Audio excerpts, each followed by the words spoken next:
S bro, எனக்கு வந்து ஒரு முக்கியமான கேள்வி, எனக்கு இப்பதான் அந்த கேள்வி தோணுச்சு முன்னாடி பேச வச்சு.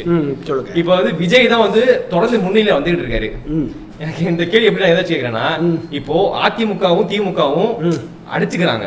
ஒருவேளை அதிமுகவும் திமுகவும் சேர்ந்துக்கிட்டு, ஏன்னா அவங்க வந்து தாய்க்கிழமை ரெண்டு பேரும் ஒன்னு சேர்ந்து விஜய் அடிக்க வாய்ப்பு இருக்கா? 100% சூப்பர் கொஸ்டின் கேட்டிருக்கீங்க. எனக்கு இப்ப அந்த கேள்வி தோணுச்சு. அதாவது அதிமுக வேற திமுக வேற கிடையாது. முதல்ல அதிமுக வந்து திமுகல இருந்து பிரிஞ்சு வந்த கட்சி தான் அதிமுக. எம்ஜிஆர் வந்து ஏதோ ஒரு சில கருத்து வேறுபாடுனால 1972ஆம் ஆண்டு எம்ஜிஆர் வந்து ஒரு தனி கட்சி ஆரம்பிக்கிறாரு. அனைத்து இந்திய அண்ணா திராவிட முன்னேற்ற கழகம்னு ஒரு கட்சி ஆரம்பிக்கிறாரு. அவர் ஆரம்பிக்கிற கட்சி தான் வந்து ஏடிஎம்கே. தொடர்ச்சியாக அவர் 3 முறை இருந்தார். அப்புறம் அவங்க மனைவி ஜானகி அம்மா இருந்தாங்க. அப்புறம் வந்து அவங்க இருந்தாங்க, சிறிய ஆட்கள் இருந்தாங்க. ஆமாம். அதுக்கப்புறம் என்ன பண்ணாங்கன்னா, ஜெயலலிதா அம்மா அந்த கட்சியை டேக் ஓவர் பண்ணுறாங்க. ஜெயலலிதா அம்மா வந்து சட்டசபையில் ரொம்ப அவமானப்படுறாங்க. இனிமேல் நான் அந்த சட்டசபையில் இந்த சட்டமன்றத்துக்குள்ளே நான் வர்றேன் அப்படின்னா முதலமைச்சராக தான் வருவேன்னு எப்படி இன்னைக்கு விஜய் எப்படி கெத்தா பண்ணி சொல்லிட்டு நான் நிற்கிறாரு. அந்த மாதிரி ஜெயலலிதா அம்மா சொல்லி முதலமைச்சராக தான் வந்தாங்க. அதுக்கப்புறம் அந்த அம்மா நான் வந்து பெரிய ஆளுமைங்கிறத நிறைய இடத்துல ப்ரூவ் பண்ணாங்க. இன்னைக்கு வரையுமே அதிமுகவுக்கு மாற்று, காலிலேருந்து நான் 1,00,000 தடவை அதை சொல்லியிருப்பேன், அதிமுகவுக்கு மாற்று திமுக, திமுகவுக்கு மாற்று அதிமுக.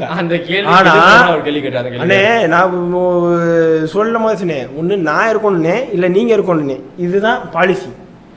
இன்னும் சொல்லப்போனால் இன்னைக்கு வந்து தமிழ்நாட்டில் திமுக ஆட்சியே இருந்தாலும் பல அரசு சம்மந்தப்பட்ட இதை அதிமுக காரவங்க கண்ட்ரோலில் இருக்குது. அதிமுக ஆட்சியிலையும் திமுக காரவங்க பல கண்ட்ரோலில் இருக்குது.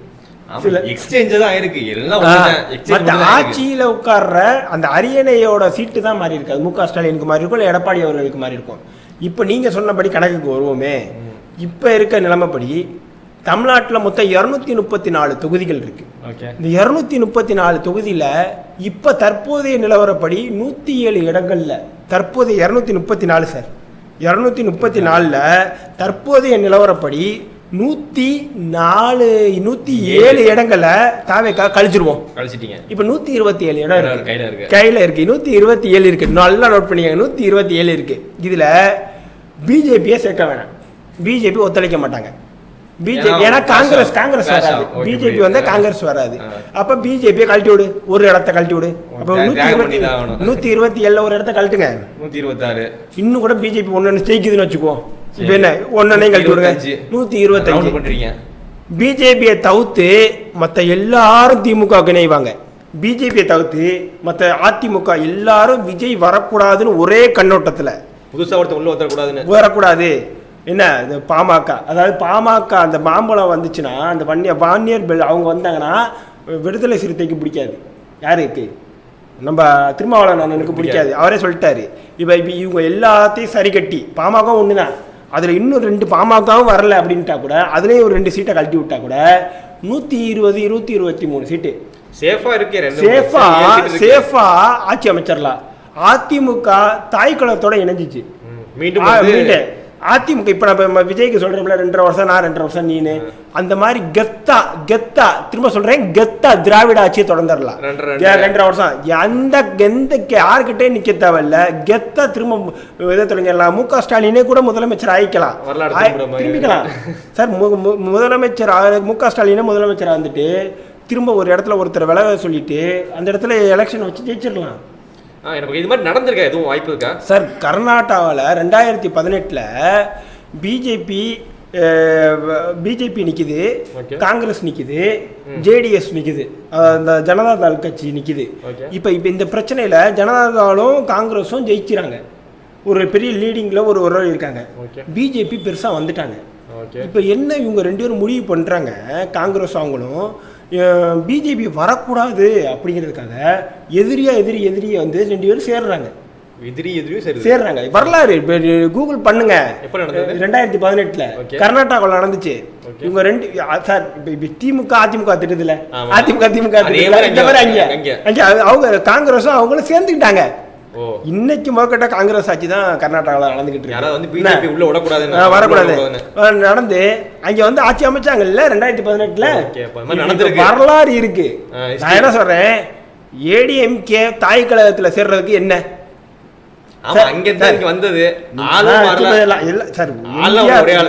எம்ஜிஆர் உருவாக்கின கட்சி.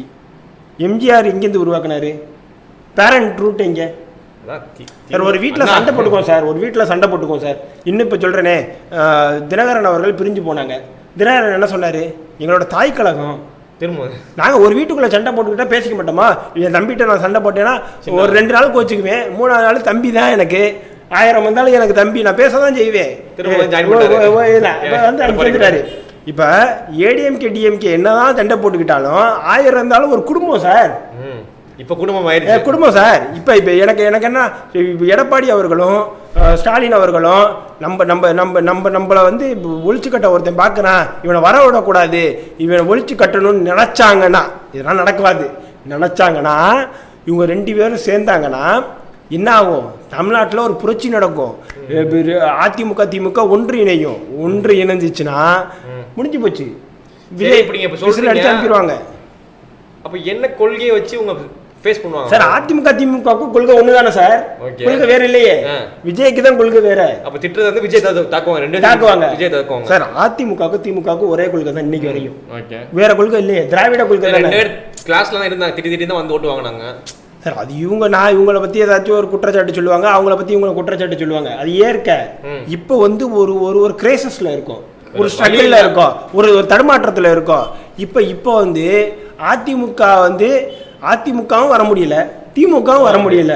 என்னடா இது? இப்போ நம்ம 2 கட்டமா இருக்கும். இப்போ வழி இல்லையே. இப்போ கர்நாடகாவில் 2018 நடந்த மாதிரி தான் இப்போ செய்யணும். வேற ஆப்ஷனே கிடையாது. ஸோ இதுதான் சான்ஸ். ஸோ இதை வந்து மு.க. ஸ்டாலின் அவர்கள் பரிசீலிப்பாரா? இது எந்த மெயின் ஸ்ட்ரீம் மீடியா சொல்லிச்சுன்னு எனக்கு தெரியல, எந்த டிஜிட்டல் ஊடகம் சொன்னான்னு தெரியல, யார் சொன்னான்னு தெரியல. எனக்கும் டிக்குன்னு தோணுச்சு. இப்போ நீங்கள் கேட்ட கேள்வியில் எனக்கு தோணுச்சு. இது என்ன, இது யார் சொன்னான்னு தெரியல. வரலாற்றிலே நான் ஒரு ஐடியா கொடுக்குறோம். நாங்கள் கொடுக்குற ஐடியா வந்து மேபி உங்களுக்கு கிளிக் ஆகலாம். எடப்பாடி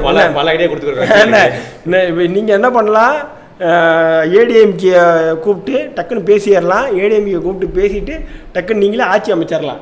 சண்டை எல்லாம் அரசியலில் இதெல்லாம் சாதாரணமாப்பா அப்படின்னு நம்ம எல்லாத்தையும் இது பண்ணிட்டு நாளைக்கு காலையில் திரும்ப ஆட்சியை நீங்கள் அமைச்சிடலாம். முடிச்சுடலாம். மன்னிப்பு கேட்டுக்கங்கிறேன். உதயநிதியே வந்து அண்ணே மன்னிச்சுக்கங்கண்ணே, போட்டோ வேற கட்டிப்பிடி வேற என்ன மன்னிச்சுக்கங்கண்ணே அப்படின்னு சொல்லிட்டு முடிச்சு விட்டுருங்கிறேன் நான். ஆமாம். பிளான் பி என்னன்னு பார்த்தீங்கன்னா தாவேகா ஏடிஎம்கே. என்ன,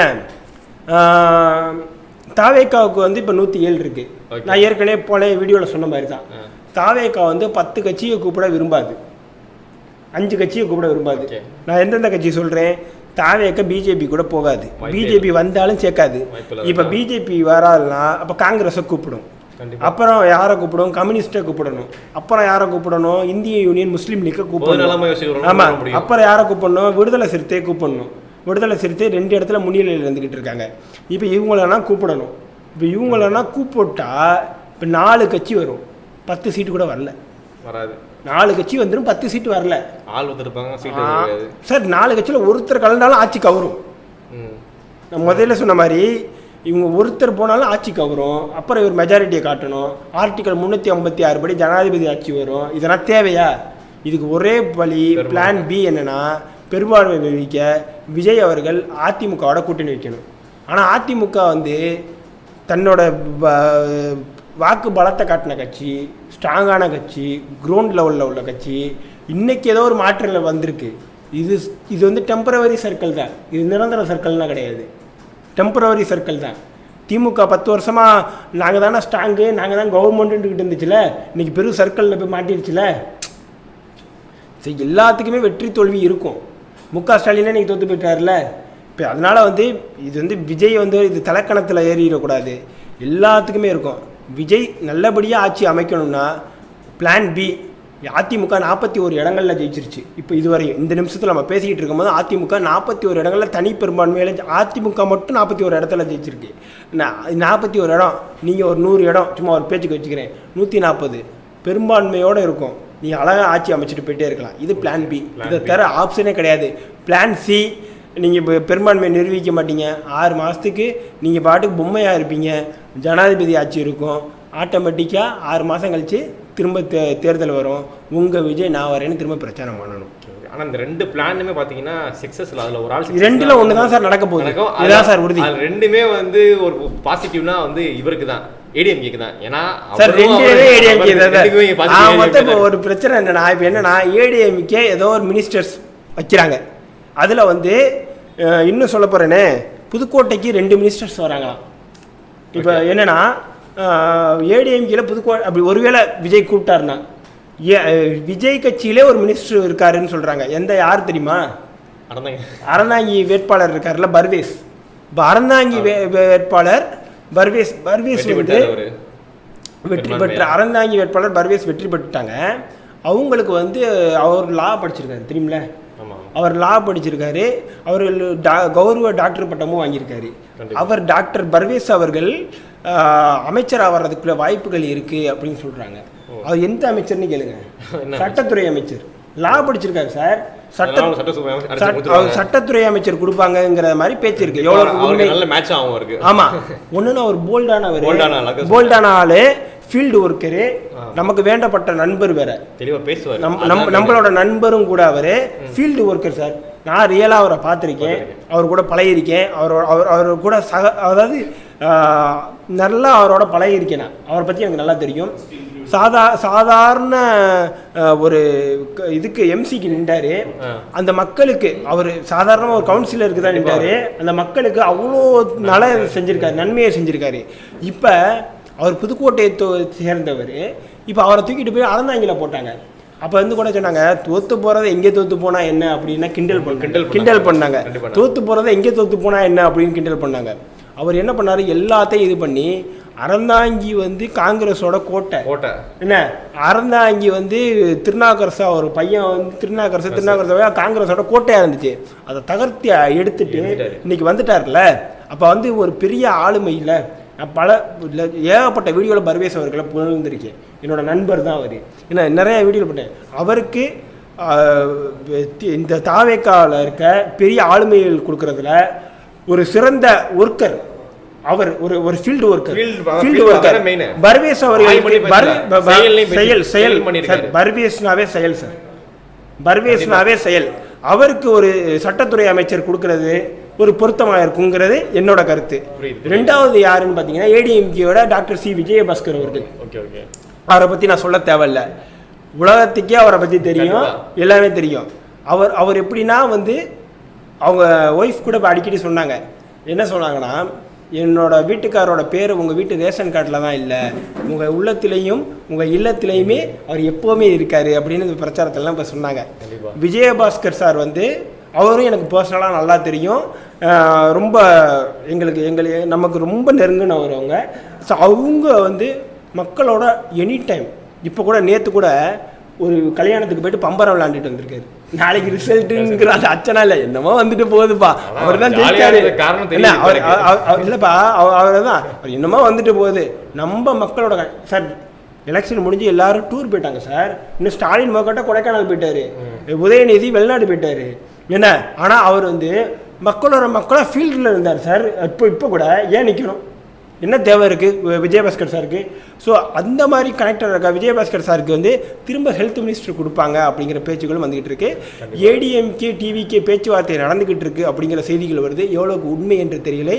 இன்னும் களம் விறுவிறுப்பாக இருக்குது, சுறுசுறுப்பாக இருக்குது. இன்னும் அடுத்தடுத்து இன்னும் சூப்பராக இருக்கும்னு நான் எதிர்பார்க்குறேன். என்கிட்ட நிறைய கேள்வி இன்னும் இருக்குது, சுவாரஸ்யமான கேள்விலாம் வச்சிருக்கேன், வந்து இறக்கி விடுறேன். ஸோ ஒரு சிறிய இடைவெளிக்கு பிறகு மீண்டும் சந்திப்போம்.